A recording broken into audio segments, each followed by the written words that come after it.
चाचा तनकी थोड़ा थोड़ा मांगा शरीर कमजोर बड़ा शरीर भारी वाला गिर जा सकता हूँ। का करी दुइयो चार फटुआ ने मन भरी तो अच्छा उठावा ले में भरा तो उठावे कर हम भरा थई।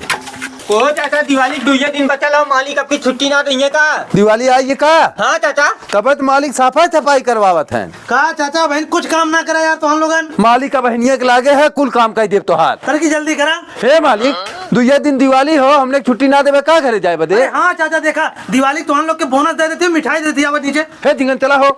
ला चाचा डिब्बा में मिठाई और लिफाफा में पैसा हो। ले भैया डिब्बा में मिठाई और लिफाफा में पैसा हो।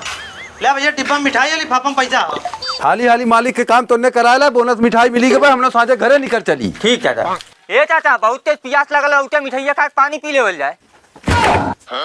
1 किलो मिठाई। अरे सारे मोरहम तो लिखल हो 1 किलो मिठाई। चाचा पूरा 1 किलो मिठाई निकल कच्चे पे करे झिंगना तो दिवालिया की मिठाइया तो एक चूतिया बना दे हमने मलिकवा।